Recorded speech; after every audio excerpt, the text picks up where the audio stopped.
Welcome, my friends, to the Fair Weatherman, as we dive into the dungeons of HeroQuest, a place unlike any other.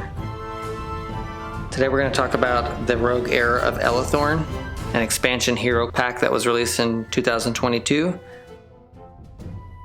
A reluctant hero, the heir princess of Elethorn can't outrun her fate. Born in the highest spires of her regal honor, she believed herself unworthy and escaped across the sea to the realm's hidden corner. Eluding the throne she fears would shackle her soul.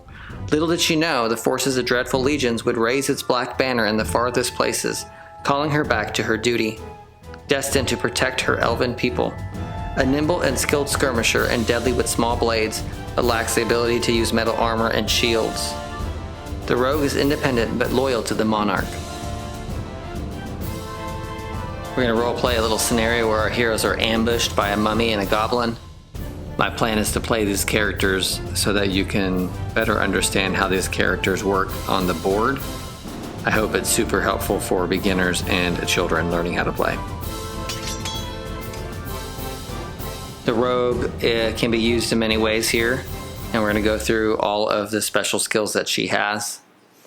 The first one is combat mobility, which means she may move unseen through spaces occupied by monsters. And she can walk right through this mummy, get to the backside, and then present her attack from behind. The rogue also is an opportunistic striker, which means once per turn she may throw an extra combat dice when attacking a monster next to another hero. She would then be able to throw 2 attack dice instead of 1. Now the last feature is really neat. It is the ambidextrous feature, which means once per turn, like in this scenario, she threw 2 combat dice. Because she's ambidextric, she can also make 1 additional attack with a dagger, which would allow her to take 1 more defenseless attack against the mummy.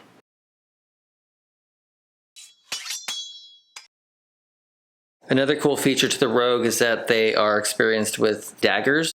In this current setup, the rogue could then throw a dagger from distance and make an attack on the mummy. Let's just say in this current scenario, the door finished off the mummy and our rogue finished off the goblin. And now the rogue could then walk over to the treasure chest that appears to be armed with a trap. The rogue could then utilize her bandolier, which counts as a toolkit, and disarm that trap by rolling any of the shields, which is basically a 50-50 chance of disarming that trap. All in all, the rogue hero is a very cool character to the ever-expanding group of heroes Avalon Hill has provided for fans.